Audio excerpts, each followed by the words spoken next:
I knock on his door, and he ushers me in. And I said, Coach, my name is Brian Picklo.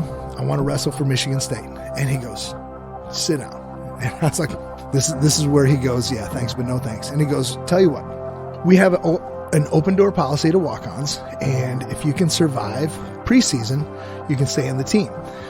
And so I shake his hand. I'm like, oh, thank you, Coach. Thank you. And so I leave, and then in my head, it just like rewinds back to all you got to do is survive.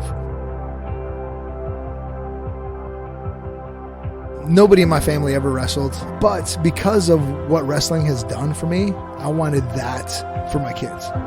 To feel the hard work and to put all of your efforts into something, knowing that it still might not be enough, and to feel, to be cliche, the agony of defeat, and to have to rise above that, and there's so many things as far as making good, strong, mentally tough human beings that wrestling does. I was like, they're gonna have to do it. The ego gets in the way, and so that's one of the biggest problems that I see is guys will come start training, and then we'll do force on force. We go live. To do a technique, slow motion is great initially, but then if you can't do it when somebody doesn't want you to and they're physically fighting you, then it's all conception and no realism. And so we go live, we go hard, and so they get exposed as to their weaknesses, and then they would rather live in denial than come back and go, I need to shore that stuff up. You're listening to the ATO Bridging the Divide podcast, brought to you by the Assist the Officer Foundation. Since 1999, the ATO has given assistance to the first responder community, and now we want to give them a platform to hear their incredible stories. We also want to hear the stories of the many people that support us. Our community is small, but it is strong. We have differences. We don't always agree, and we all make mistakes. But together we can grow, we can heal, and we can learn from those mistakes. And together we can bridge the divide.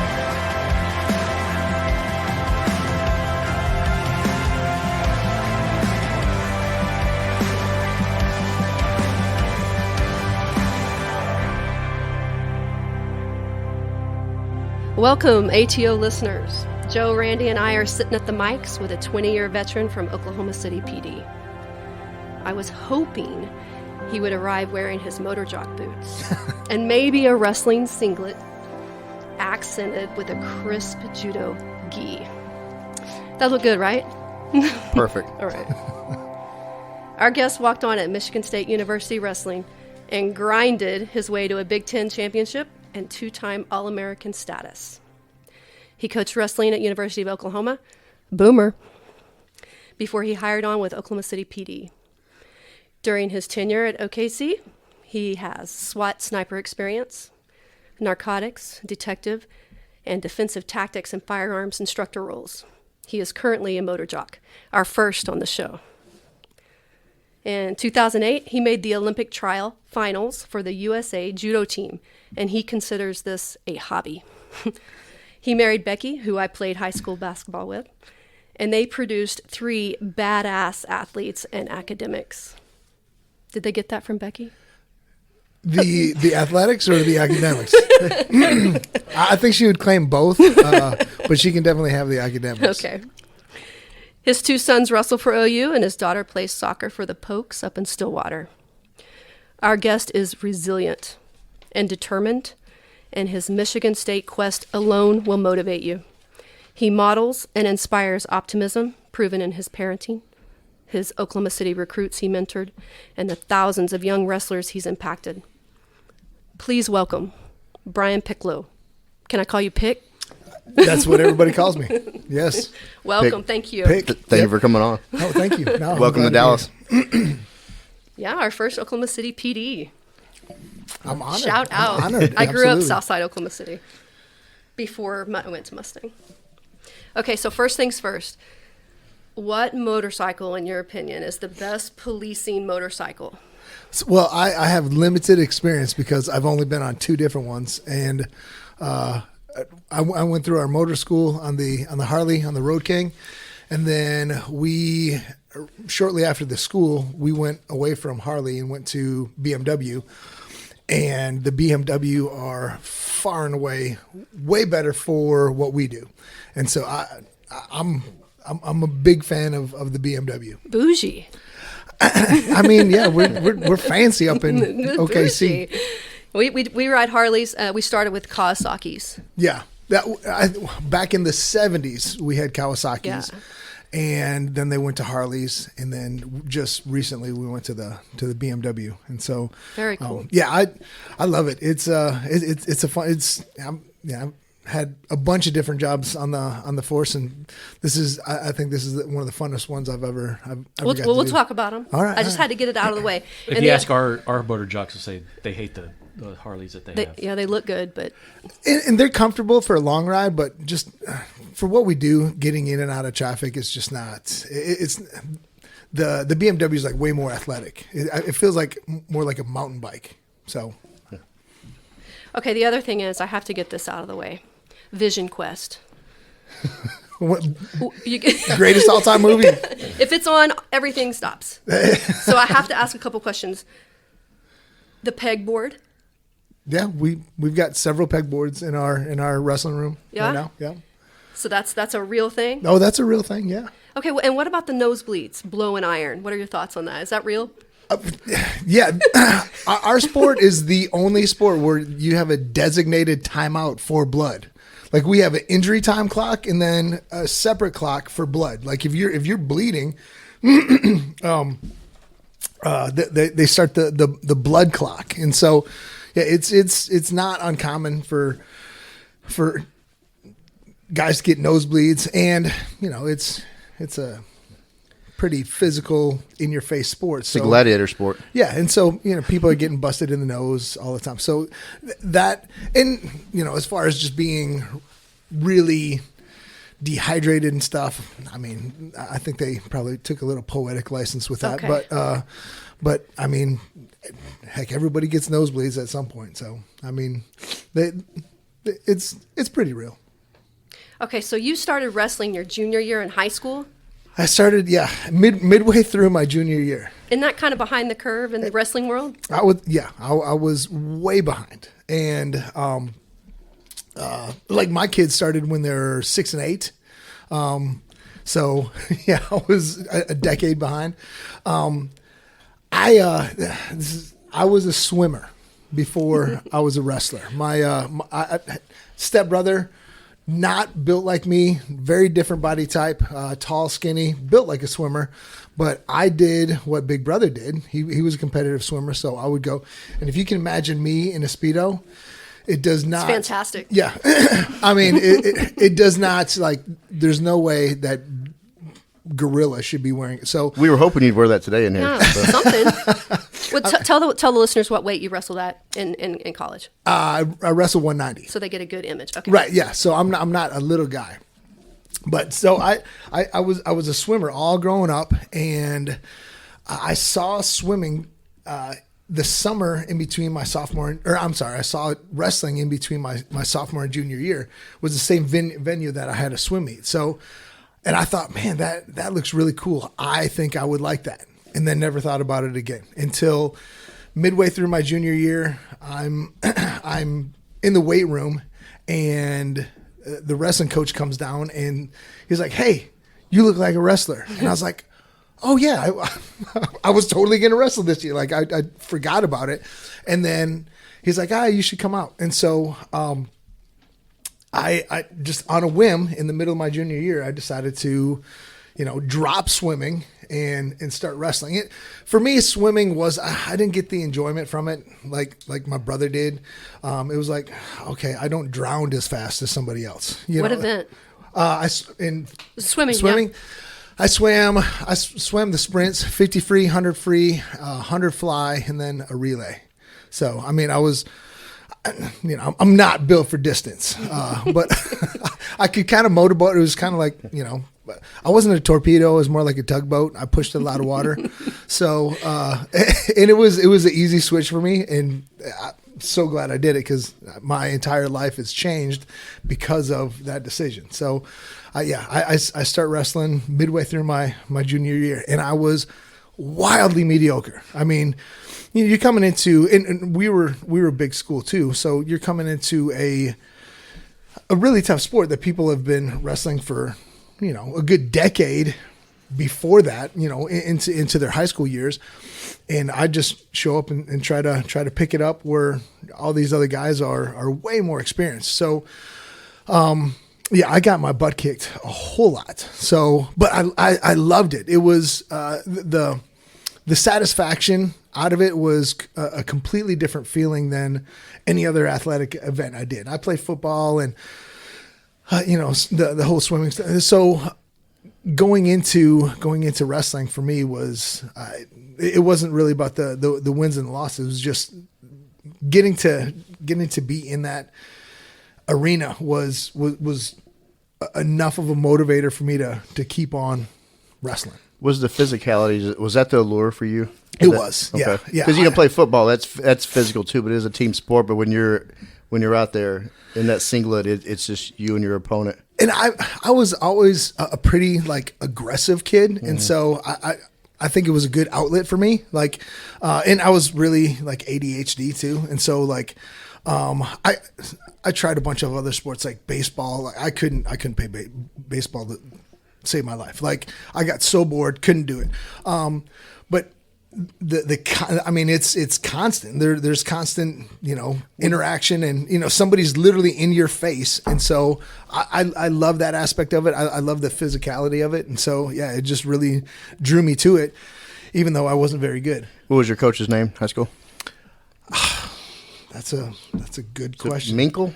No, that was my college coach. My high school coach, we didn't really have a good program. I don't even. I take this back. His name was Royal, because it was weird. Royal Burnell was my high school coach, but It was a brief moment in time before you got to Michigan State. Okay. Yeah, and we weren't good. We had a few. I would say we had a full lineup, but we didn't even have a wrestling room. We would have to roll wrestling mats out in the auxiliary gym to have practice, and then after practice would have to roll them back up. It wasn't. I don't know. We were a very secondary sport compared to other people had their own venues to practice, and we just borrowed the gym in between basketball practices, basically. My high school we didn't even have a wrestling team. Right. Yeah. So we were lucky in that regard. So, I wrestled a couple years in high school, and I thought I really liked football. I thought I was going to be a football player, and I got recruited to some D2, D3 schools, and for one reason or another, they didn't quite work out. And I decided, Michigan State was a family school, and so I'm just going to go to Michigan State as a student. And I go to my football coach. I had a pretty good relationship with him, and I'm like, "Hey, coach, I'm going to Michigan State, thinking about walking onto the football team." And he's like, "No, you should not do that." And I'm like, "Why?" He's like, "You are not good enough." He's like, "You're not big enough. You're not fast enough." Yeah. And I was like, well, thanks for crushing my dreams, coach. All right. And then, like I said, I didn't have that same kind of relationship with my wrestling coach. So, that wasn't even in my head. I'd only been wrestling a couple years. So I didn't think I had any business even thinking about that. So I go to Michigan State as a student, and I'm there for my orientation, and there's a kid in my orientation group. I'll never forget his name because he was the catalyst for me walking on. He was a couple-time state champion for Michigan State, and he was talking about wrestling there, and I was like, and I don't know what made me say it, but I was like, oh, I'm thinking about walking on the wrestling team. It just popped out of your mouth? Because up until that point... Because it's so easy to do. Right, yeah. Right. Well, and I think I just had these delusions of inadequacy. Like I was not even delusions of grandeur. Like I was like, oh, I'm. Well, I think you hit on this one though. This illusion panned out. So, I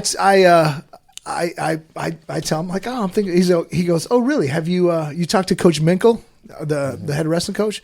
And I was like, who? He's like, he really like blows me off and kind of like scoffed at me. He's like, whatever. And I was like, well, screw you, man. I'm going to talk to him right now. So I abandoned my my orientation group. You know, they're taking us around, showing us campus, all that. I'm like, whatever. I got to go find the wrestling room. So, and it was because of this kid. He was like, yeah, whatever. You're not wrestling here. So I go to find the wrestling office. Graduated high school in 1992, and so I go knock on the coach's door. Nobody answers, and the secretary is right next door, and she's like, "Can I help you?" And I was like, "I'm looking for Coach Minkle." Minkle, like I don't even know his real name. And she's like, "Oh, Coach Minkle? Yeah, he's in Barcelona." And I'm a dumb kid. I don't know any. Like I don't even know. Like I'm not even paying attention. 1992 Barcelona Summer Olympics. Yeah, I'm like, so I have no idea. So I was like, oh, really? What's he doing in Barcelona? And she goes, oh. Vacationing. Yeah.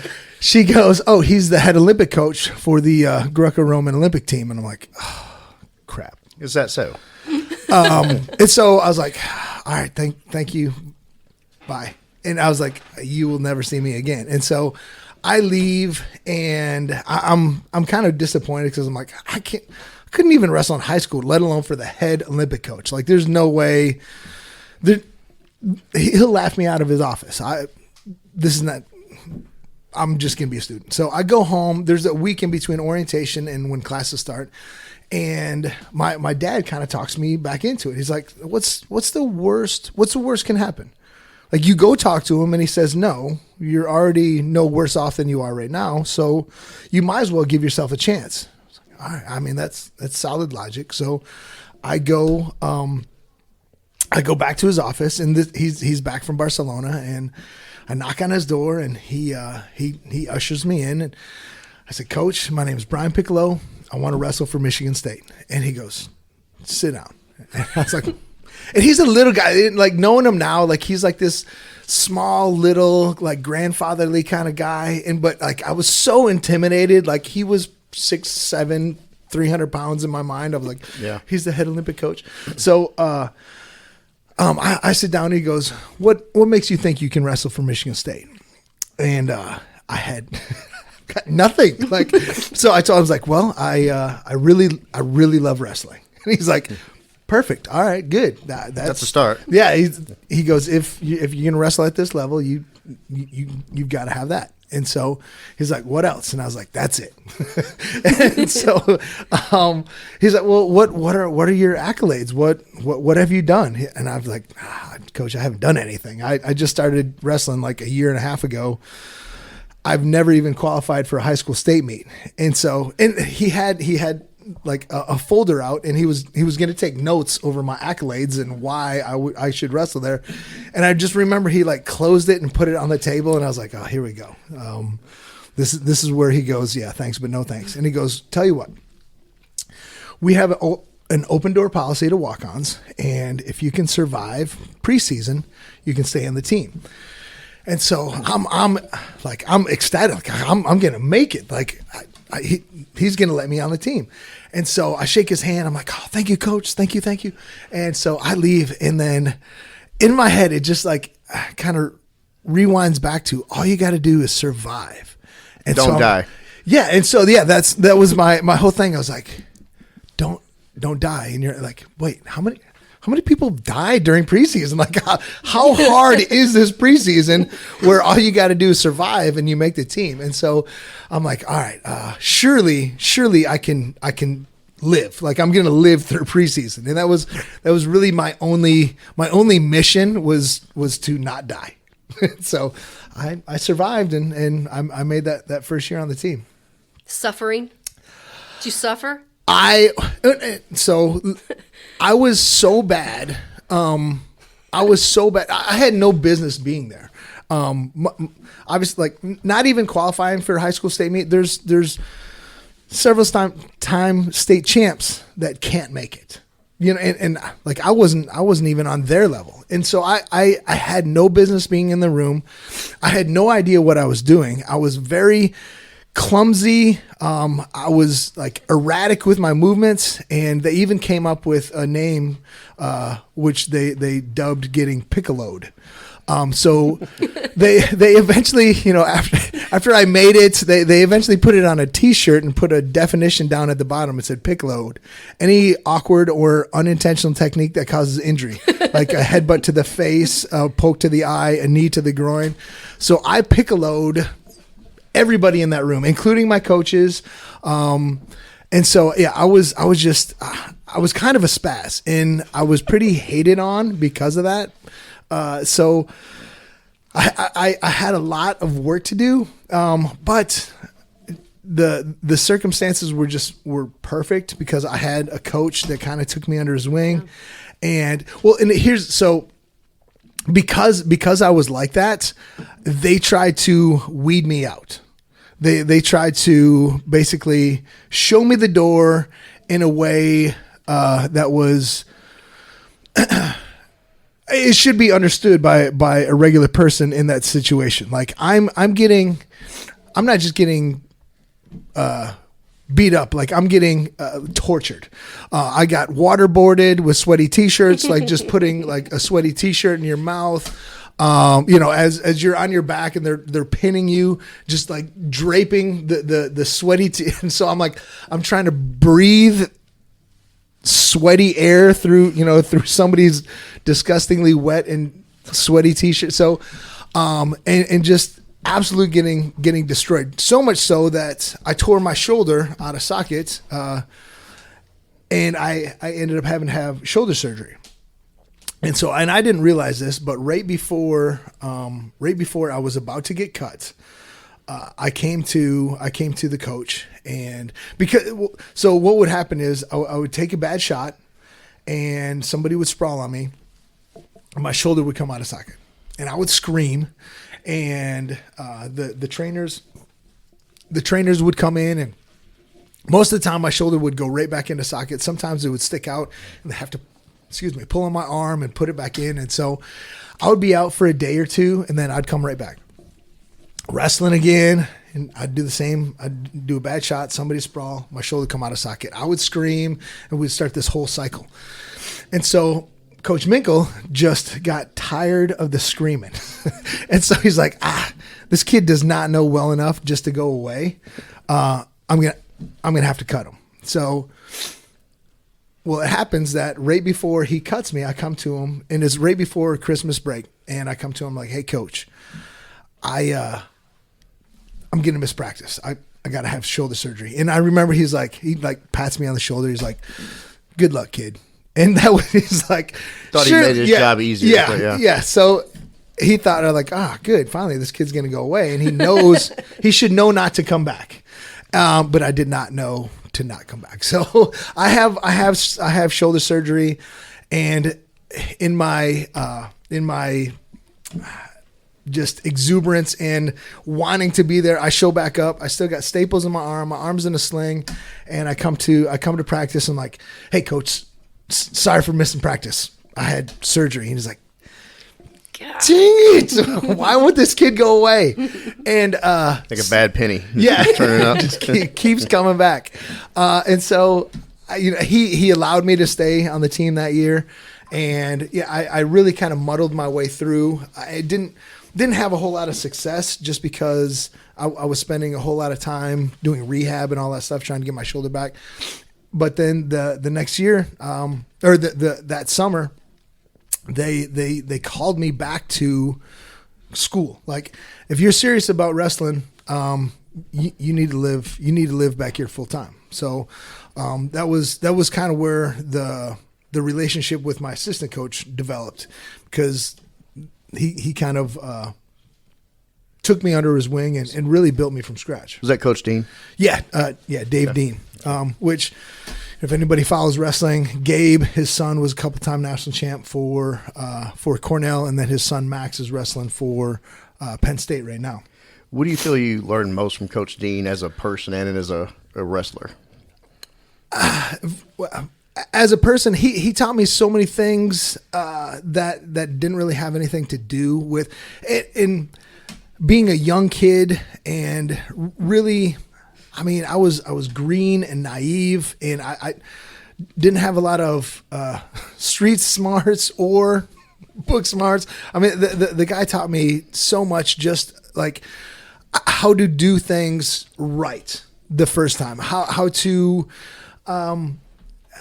follow through with your commitments. And he was just a good mentor as to how somebody should lead their life. You know, he was a great father, great husband, was just an animal working out. And he had a passion for what he did. And so I try to glean all that stuff from him.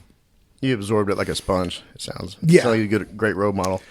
He had a strategy he created for you. Right. The wear and tear in the third period. Oh, absolutely. Yeah. Can you explain that? So I wasn't, starting so late in wrestling, I wasn't ever going to be a technician. I wasn't going to be the most talented guy out there, but I could turn it into a fight. And I was going to be tougher than you in a fight. Because like when it turns into a brawl, a lot of times all that technical stuff kind of goes out the window. So I didn't want to wrestle somebody's technical side. So it was in your face, smash mouth, just hand fighting, and just really a brutal style of wrestling that was kind of developed by Iowa, Dan Gable, and then, Jay Robinson, his coach, was a coach under Gable. So Dave got it from J Rob got it from Gable, and then I got it from Dave. So it was like this kind of family tree goes all the way back to Gable. So they still, Iowa still wrestles like that today. If you watch the Iowa guys, just a nonstop, very aggressive hand fights and just a pressure based offense. Whereas some of the other schools rely a little more on slickness. Yeah, you're not going to see that. It's just going to be in your face. And so that was my whole goal is I wanted you to get so tired that you sucked as bad as me, and then I beat you when we were at an even playing field. So like I was never going to make your level, so I needed to make you as bad as me, and then I can beat you at my level. Well, when you ugly it up and it turned into from a non-technical fight. Yeah, it just throws people off of their game. Absolutely, it made people really frustrated because they could never get to their good stuff. Yeah, I made it a grimy, dirty, just nasty. We probably pissed them off too, and they got so frustrated and angry that they wanted to just kill you. Yeah, but that took them off their game plan, which was perfect for me. Yeah. And my goal every time I wrestled was, win or lose, I wanted that person to never want to wrestle me again. I wanted them to hate it, and so which gave me ammo for the next time because they know what the next time's going to be like. It sounds like that was your teammates and under Minkle in the preseason too. They didn't want to. They would have run your ass off. Right? Yeah. Well, and it became that whole style really kind of took off with our whole program. Like everybody had that kind of grimy style because we weren't the most highly recruited group, but we could fight with everybody. But when anybody came to Michigan State, they knew they were in for a fight. Yeah, it was going to be a fight. Did you ever get to compete against a guy from orientation? No, he was a littler guy, Blair, okay. But he didn't make it. I think he lasted 2 years and then ended up quitting. So, he was like a 134 pounder, but wow. Yeah, so. Yeah, never saw him again after. Well, he was there for a couple years and decided it wasn't for him and went on and did some other stuff. I don't think people understand how impossible it is to walk on and then end your career as a 2-time All-American and a Big Ten champion. So it's funny you say that. Minkle came down. NCAAs were in Oklahoma City in 2013 or 2014, and he came down and we went out to dinner with him. And he told me the story. He's like, you ruined me as a coach. I was like, what? Like, I thought it was like a feather in your cap. Like, he goes, I was always looking for the next Picklo. He goes, because of what you did, I thought there's got to be another one. There's got to be another one. And, you know, for however many years, another 15, 20 years that he spent after I left, he never found another. He's like, I was always looking for that diamond in the rough. He's like, I never found it. Sounds like the ultimate compliment, though, from a coach like that. Right. Oh, yeah, for sure. But when he said it, I was like, what? Like, how did I ruin your coaching career? Or how did I ruin you as a coach? But it was just his, you know, his way of saying that, yeah, it was an impossible feat that he hasn't seen duplicated. Did you ever get his first thoughts on y'all's first meeting? Oh, absolutely. Yeah. So we went after I had made it. Yeah. And I wrestled with him one time, and he's a littler guy, and he absolutely beat the crap out of me. And I think he wrestled in college, maybe 134. And so I'm a 190 pounder, and he completely dismantled me, and he was probably 45 at the time as well. So he's an older guy, little, and he beat the crap. And he was like, "Yeah, this kid is never gonna make it." And so that was his initial thoughts. And then, you know, as I got into the room and did all the dislocating and the scream, he's like, "All right, this kid's just got to go. He's clearly not." But he goes, "Yeah, you proved everything I knew. You proved all that wrong." Were you from a wrestling family? No. Because you've created a wrestling family now, and most people are from wrestling families. Right. I'm first generation wrestler. Okay. Yeah, my nobody in my family ever wrestled. But because of what wrestling has done for me, I wanted that for my kids. Just to know, to feel the hard work, and to put all of your efforts in to something, knowing that it still might not be enough, and to feel the, you know, to be cliche, the agony of defeat, and to have to rise above that, and there's so many things as far as making I think good, strong, mentally tough human beings that wrestling does. I was like, they're going to have to do it. So, and my daughter did it as well. I was going to ask that if you had her in there. So, well, all my kids started doing judo first, and then we transitioned into wrestling after. And so, but yeah, my daughter wrestled a couple times, and my proudest, I think the proudest I've ever been of her was, so, you know, she's a soccer player going on to play soccer at Oklahoma State, and she's great at track too, right? Yeah, state champion in the hurdles. And so she decides, she tells me, she's like, I think I want to come out for wrestling. And I was like, why? She goes, I feel like I lost some of my edge. And I was like, what? Wow. Well, because when she was doing judo, she's fighting boys every day, and she just has this grit and this, like, unflappable. You can't. She's not going to be bothered by much when she's getting into a hand-to-hand combat situation with you know, a bunch of guys. And so she's like, I feel like I lost some of my edge. I need to get that back. And so she comes out for wrestling her senior year and does great. Wins our conference tournament, and it was, she did fantastic. And so she's like, all right, I got my edge back. I'm going to soccer. And I was like, wait, no, you can't be done yet. She's like, nah, I'm going. I got what I needed. Now I'm going back to. So yeah, we've used wrestling to teach a lot of lessons, and so yeah, I'm glad all my kids have gotten something from it. What brought you to OU, the promised land? A job. I wanted to continue wrestling, and really about the only way that you can continue to compete is to get an assistant coaching job. And so I was a grad assistant at Michigan State, but wasn't getting paid anything going to grad school. And the assistant coaching job opened up at OU, and I came down here on a visit, almost like a recruiting visit, and saw what they had and who was in the program and just the people that were involved as like post grads that were continuing to wrestle. And so I was like, yeah, this is where I need to be. So I took the job and started wrestling or started coaching for Jack Spates. How was it coaching collegiate athletes? I loved it.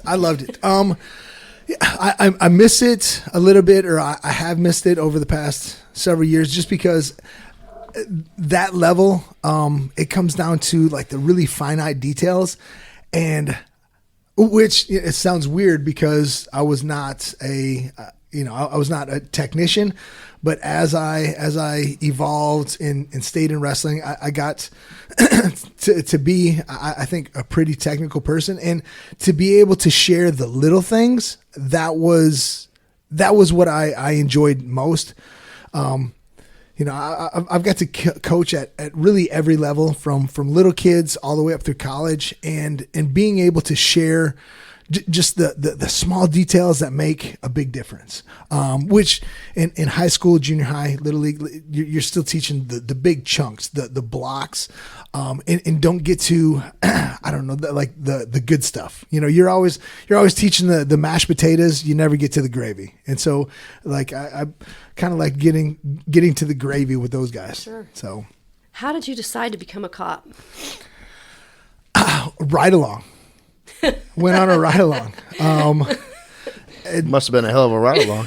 So apparently it was like the most boring night of this cop's life, and which taking a bunch of people on ride alongs, I've learned that a boring night for us is really pretty substantial for a bunch of people.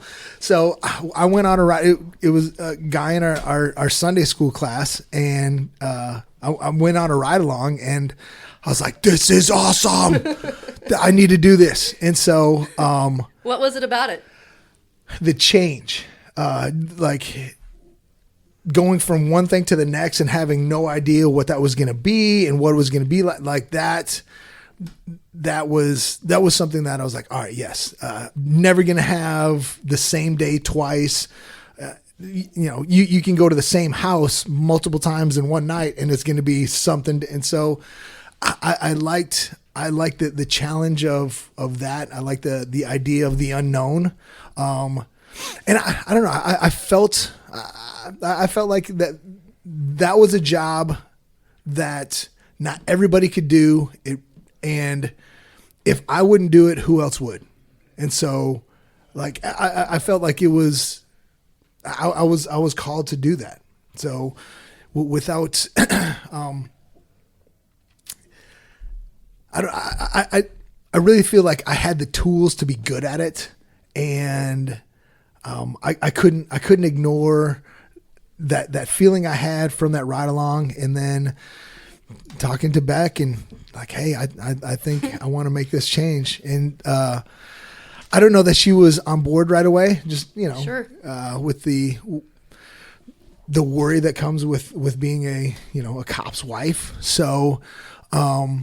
But we talked about it a lot, and I think she understood that like this was it wasn't going to be a job, and it wasn't going to be a career. It was more like a calling. Like this is something that is me, but I didn't know it was me until I got introduced to it, and then it was like, okay, like kind of like wrestling. Like wrestling was all me. I didn't even know it was me until I get introduced to it, and I was like, that's 100% me.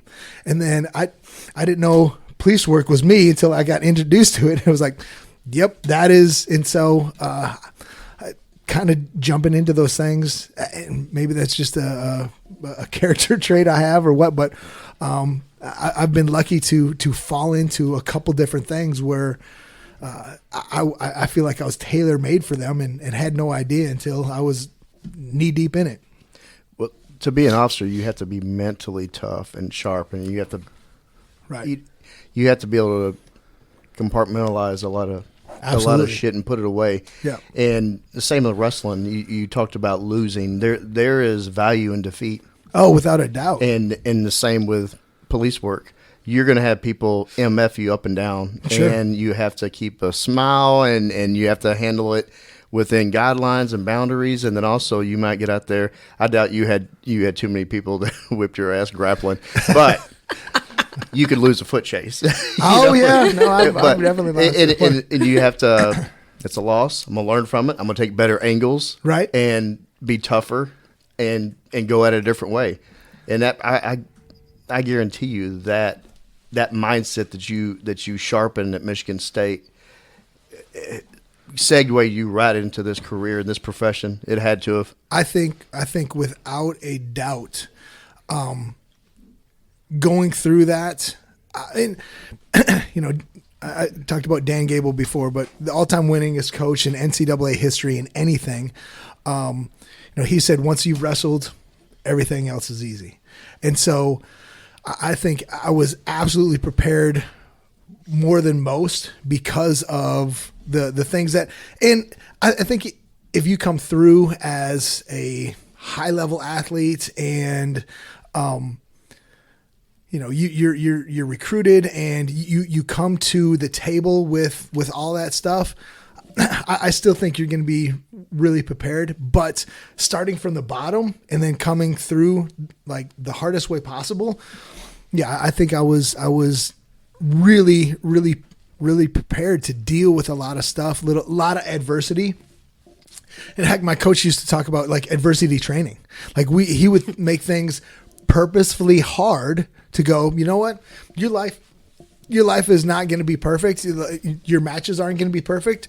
We're going to throw you a curveball so that you have to deal with something and rise above it. And so, like going through the academy, going through SWAT school, going through, tryouts and of the motors, of the sniper school, all the things that I've done on the department. I relate back to adversity training. And so sure. if I can make my life uncomfortable now in a sterile environment and just get used to that discomfort, well, then when it counts, it's not going to be nearly as much of a shock. And so, I got to do that in several different areas. And I think I was absolutely prepared for police work because of that. Well, mental preparation is so important in police work. No, you had sure. to just visualize and in some ways imagine how a situation could unfold. That way, at least you're mentally prepared for 2 out of 3 scenarios, the possibilities. Right. Well, I think it was Grossman talked about you're defeated twice because if you don't, I forgot how he put it, but basically you lose and you lost because you weren't prepared. I think that was the thing that he was trying to get across of being prepared. And if you're not prepared, you lose psychologically, and you're also going to lose that battle. And right. So, preparation is huge. And so, I love combat sports for that reason. And I still continue to train. I'm 47, but I do jiu-jitsu 3 days a week at our police academy. And so, getting to stay comfortable in a fight, in a fight with rules, I think allows me to stay prepared, allows me to be comfortable when things get really, really bad. Cause I've got guys that'll put me in really bad situations. And we when we train, obviously there's joint locks and chokes and, somebody gets your back and puts a choke. They have the option of not letting you go free, but you put a lot of trust in your partner's hands, where obviously on the street, they're probably not going to do that. So you get to deal with, some of the worst possible situations you're ever going to be in and learn how to work out of it. So, I went from wrestling and then into judo, and then now later on, because I'm fatter, slower, I've kind of evolved into jujitsu where I can, I don't have to be as fast or as athletic, and I can rely on some more skill. And so, but yeah, staying in a fight is paid dividends for me over my career. Do you feel having a MMA and grappling background would be more beneficial to officers and law enforcement in subduing suspects and controlling the situation, as opposed to, Andrew Yang, I believe he believes that I don't think it's feasible that every law enforcement officer have a blue belt. Yeah, blue belt. Blue belt in jiu-jitsu. Yeah, that would quell a lot of deadly force confrontations and escalating because he can't control it at a lower level. Right. What do you think about that? I'm a huge proponent of training. That's and as far as having hand-to-hand skills, I think jiu-jitsu is absolutely fantastic. Judo is absolutely fantastic. And yeah, you get to have a completely separate set of skills that if you don't train, I'll put it like this, you don't know what you don't know. And so until you get into those situations, you don't know that you are incapable of controlling somebody. And so being able to put yourself in those situations where again, it's a sterile environment. It's safe. It's you and your training partner, but you get to mock up and work your way through some dangerous situations. It develops confidence, muscle memory. Yeah.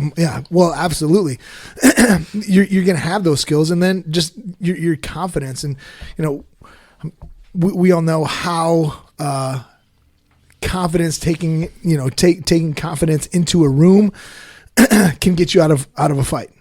And so just knowing who you are and what your skill level is brings a lot of deterrent in itself. At least you know your limitations and what you actually need to work on. Right. Some people don't know their limitations. Right. Yeah. Like I said, people don't know what they don't know. And so until it's too late, and then they're on the news. Then they're on the news, and then they have to escalate to a way higher use of force because they were unprepared for a particular situation. And so, yeah, I want officers to train, and my department has been great for us because our police training center, we have our gym, and then we have probably 3 or 4 black belts in Brazilian Jiu-Jitsu, and then there's 3 of us that are black belts in Judo as well. And we have free training for anybody that wants to come. We train 3 days a week, Monday, Wednesday, Friday, lunchtime training, and we allow whoever wants to come train with us.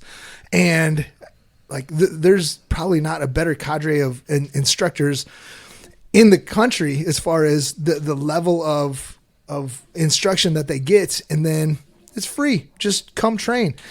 But we have, our department's 1,200 sworn officers.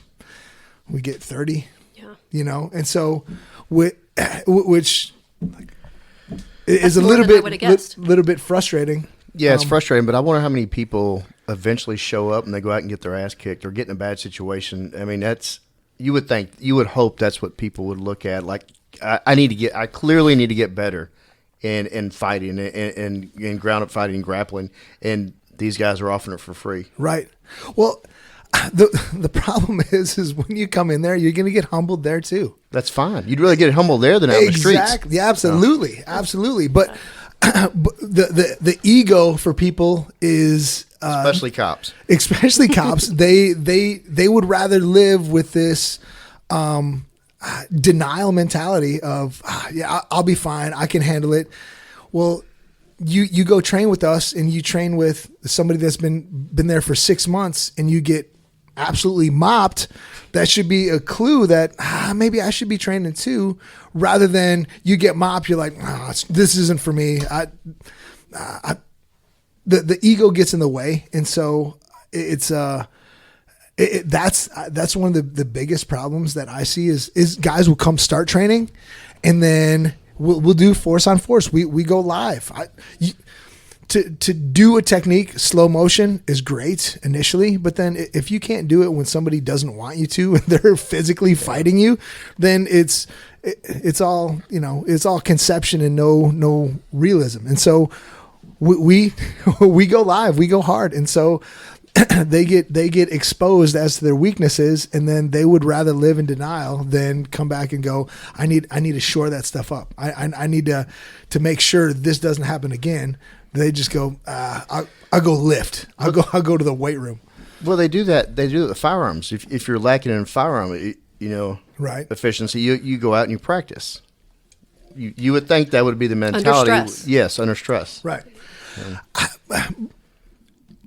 I don't think enough emphasis, and you see it happening more and more. There's more emphasis placed on the combatives and the defensive tactics and stuff, but we put a lot of stress, or we emphasize firearms. We got to go train. We have to requalify.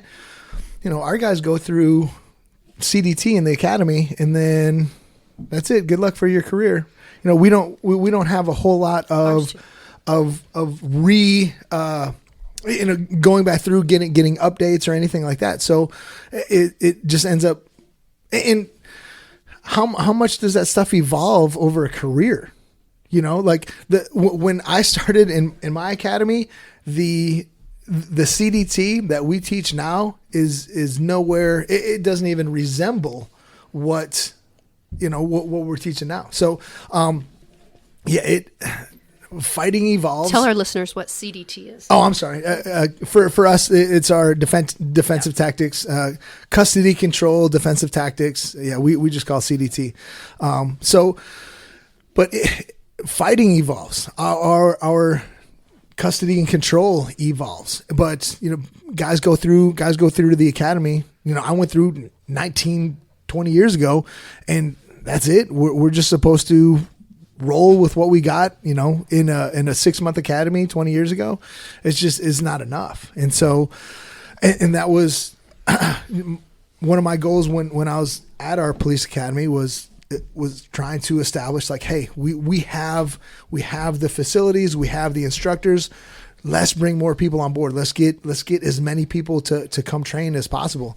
And our department is supportive in that they allow us to do it, but it's not like, hey, everybody needs to go, do sector training, blah, nothing's mandated. Well, it usually doesn't become a problem until it's a problem and it's Right. on the news, and everybody has a knee-jerk reaction, and then they wonder how this happened, and then everybody wants to armchair quarterback it. Right.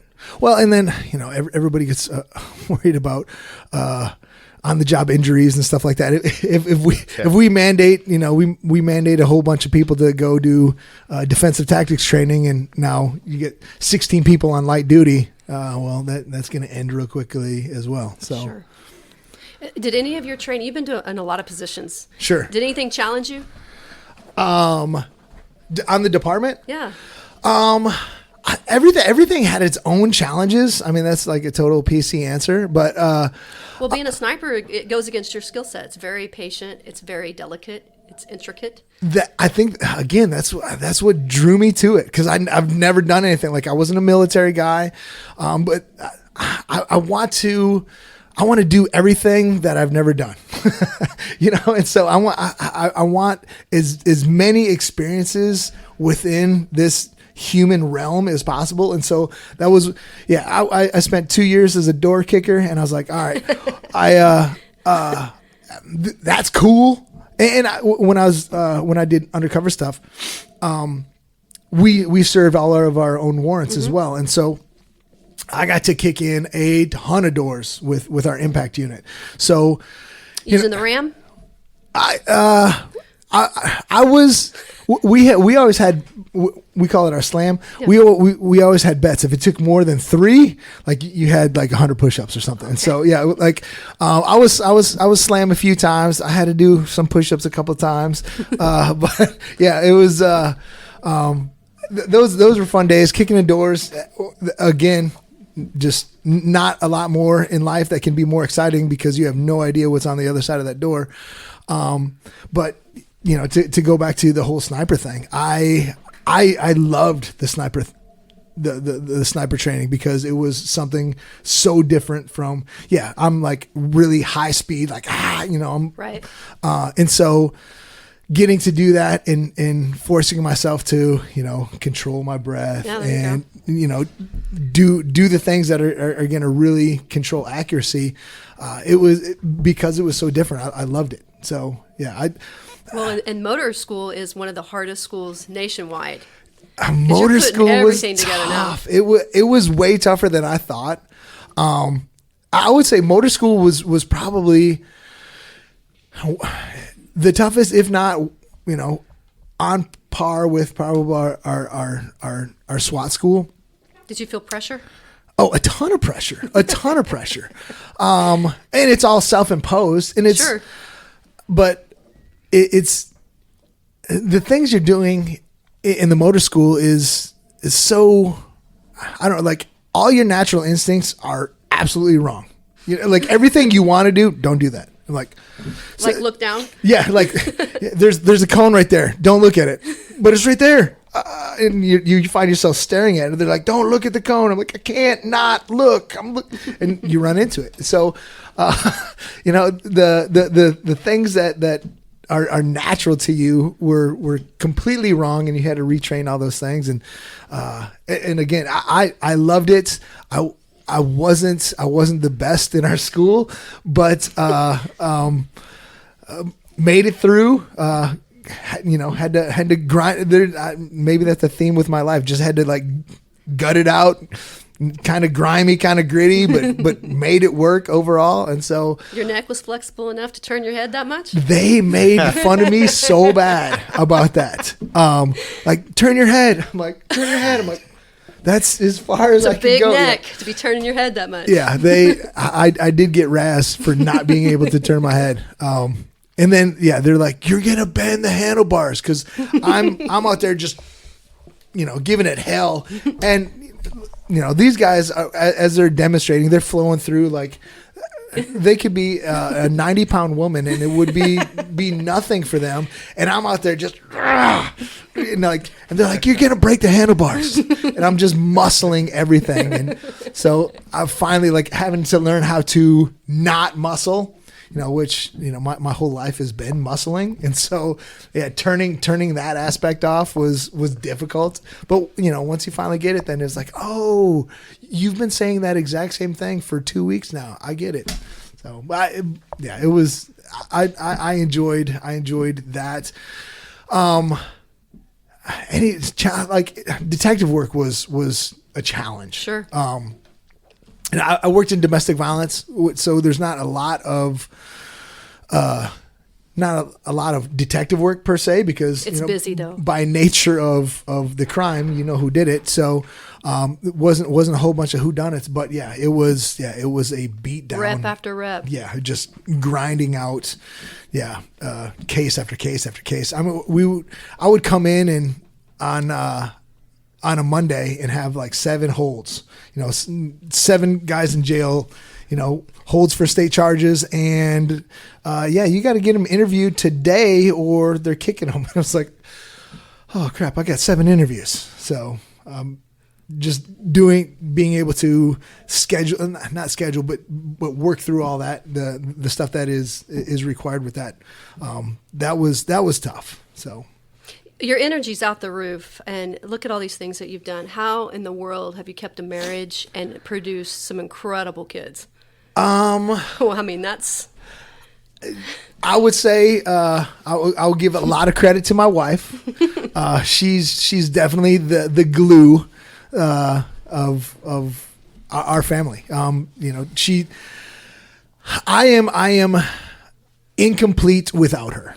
And I know that. And in what way? She's good at everything I suck at. And so we complement each other really well. And so I think without her and her attention to detail and her ability to schedule and organize, I would be an absolute mess, as would my family. If our family was left to my ability to do those things, I don't think we would have turned out nearly like we have. So yeah, she's I think just complete dedication. We got into this with the idea of there's no outs. We're in it, and we're going to figure it out. And obviously, with being a cop's wife and all the things that come with that, there's been peaks and valleys, and learning how to work through that stuff together, but without the idea of we're going to take it out. We're it's just we're going to battle. We're going to battle through whatever problems we have together. You've coached recruits, you've coached young wrestlers, but you've coached your kids. Yeah. And you have a lot of self-imposed pressure that you talked about. Yeah. How did you juggle that with coaching your own kids? Well, I screwed up a lot early on, but I think I was able to learn the hard lessons early to not screw them up.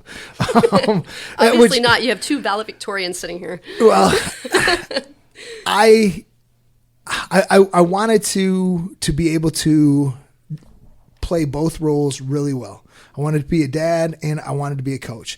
And sometimes wearing the dad hat, you got to love them up and hug them and tell them the coach is a butthole. But sometimes that's me. So other times, as a coach, I've got to tell them, hey, you are not doing what you need to do. Trying to balance that was hard, and I screwed it up several times because I tried to be coach sometimes when they needed to be dad, and I think it was harder for me to take the coach hat off and just be dad for a lot of things that I kind of screwed up on. And then as I kind of matured in my coaching career and kind of figured some things out, I was able to switch roles a little bit easier. And I think that was just knowing when it was time to turn it off and just be dad. I think that was one of the things that helped our relationship. And then having really high, I don't want to say expectations, high standards. Sure. Like if you are capable, you should. Like if your capabilities are here, then that's where your performance needs to be. And so, Becky with her, she's valedictorian and her academic side, like our kids, well, your standard is here. So, and you can achieve that. So that's what you're going to do. And then for me on the athletic side, like you guys you have so much athleticism, potential, all that. Well, this is your standard. And so, that's where you should perform. And so I think just held them to those standards and didn't allow them to have, excuses or, let them just allow, the human nature and the path of least resistance to ever be an option. Like even if it's hard, if it sucks, it's probably a good thing. You need to go through it. And so, and just for us, it was really being about, it was about being unified in our front. And sometimes, heck, we would argue, but it would be kind of behind their backs. So whenever we would, get onto them or discuss with our kids, we try to make it as unified as possible. And if we disagreed on something, we try to not do it in front of them. So they always saw us as well, mom says it this way, dad says it this way. That's the way it's going to be. A team. Yeah, exactly. And so I think it kind of worked out well. I think being coaching your kids is a tough thing because I have a daughter. She plays softball. I've coached her, and it's very tough because I see what she can do, and I expect her to always in how I got to turn it off and how I got to sugarcoat that. That being said, Joe and I have discussed that we know you could whip our ass. Can you take the kids, or can they take you, or how would that turn out if we ever got into? Look at those ears. Look, yeah. I saw the ears when they came in. You so I don't know mess with somebody's ears like that. So I would say until recently, I would still be able to take him. However, Father Time is undefeated. And they're getting stronger and bigger and better, and I'm getting fatter and slower and older. So I think they definitely have the edge on me now. Is he a technician? Yeah, I was going to ask that too. They have your style, or? So they're both like Cameron. My oldest is way above my technical skill. He's absolutely a technician. Tate is a pretty good combination of both. He's a brawler, and but he uses his technical skill. So I think the molding of like being very physical and having that technical skill is worked really well for him. So I would say Cam is definitely the more technical of my two, but Tate, he's technical and has that physicality as well. I remember watching the wrestlers at OU carry each other up the stadium steps in the football stadium. Oh yeah. We did that running stairs in the stadium. And you coached at Mustang, so when Becky and I were at Mustang, there wasn't a heater in the gym. It was the old boiler. So our basketball practice, we had to start in sweats, and the wrestlers would be there just grinding it out, spitting in cups. I still don't get that. But spitting, I mean, that was just a way of losing some weight. Kids. Really? Give me a cup.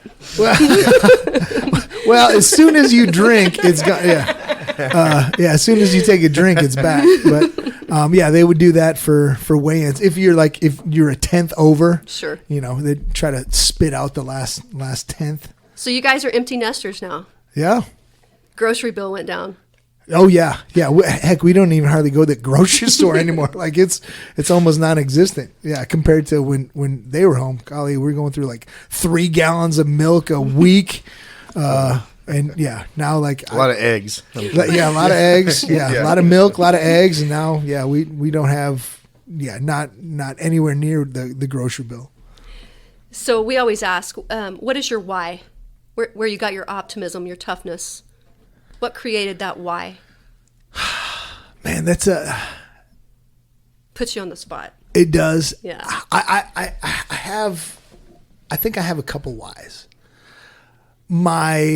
I think my biggest one was that I never felt good enough at I didn't have complete ownership, or I wasn't as good at anything as I wanted to be. And so when I found wrestling, I was like, this can be it. I can be as good at this as I want to be. Like I had control, and whatever I put in, I saw reward. I saw results. And so I think not in my head, I had this idea. I had this idea that I should be good at football or whatever, but I wasn't. and it was like, I finally found something that I could go as far as my own limitations could take me. And I just wanted to run with that. And the other thing really is, and this is kind of a theme for my life. I've always felt like time is running out. Like sure. I don't, like there's not enough days in the year. There's not enough hours in the day for me to do everything I want to do. Like I'm not going to be here forever, but I want to experience as much as I can while I'm here, and going all in, putting all my chips in. just seemed like the right thing to do and the right way to get as much as experience as possible. If you do things partially, part way, you get, partial results. Sure. And so I feel like all the things that I've done with judo, wrestling, jiu-jitsu, I'm shoving every hand. I'm shoving all my chips in every single hand. And because I want to know, I want that experience. I want to know what it's like to give everything I have, every time. And so, and I think that just comes from the idea that I'm not going to have enough time to do it again. So might as well go all in this moment, because I might not have another moment. That's very inspiring. Thank you. Thank you for, I know that you've inspired recruits. You've Sure. had to have, and made better police officers, and you've created 3 incredible human beings. And so we thank you. Oh, it's my play. Everybody loves to talk about themselves, but it's cool to sit, and especially in this. I've gotten to talk about wrestling on different occasions. I've gotten to talk about police work on different occasions, but I've never really molded the two together. I think they go together. Absolutely. It Yeah, defines absolutely. you, both of them. It's who you are. Yeah, I think without a doubt. And I think you've made police officers better because of it. Well, thank you. Yeah, thank you for your service, and I'm just inspired. Yeah, Thank you. Looking at your legacy. I'm looking at most of your legacy sitting at the other end of the table. That's what you're leaving behind in life. Okay? Thank If you. we only had a pegboard in here. Yeah. Thank you, Brian. It was a Thank pleasure. you so much. Thank you, guys. Hey brother, hey sister, I'll never give up on you. Hey Mrs., hey mister, I'll see this all the way through. No matter how far the sun and the moon, I'll never give up on you. Down when you're lonely, I'll pull you up. Life leaves you heavy when the going gets tough. I'll be your shoulder, together we'll run. Up from the bottom, yeah, we'll rise above. Hey brother, hey sister, I'll never give up on you. Hey Mrs., hey mister, I'll see this all the way through. No matter how far the sun and the moon, I'll never give up on you.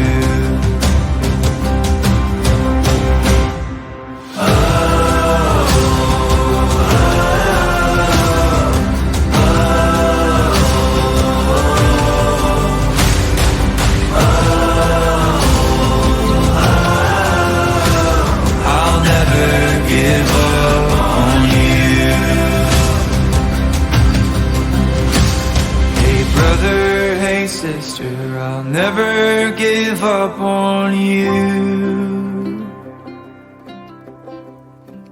Hey Mrs., hey mister, I'll see this all the way through. No matter how far, for the gold and the blue, I'll never give up on you.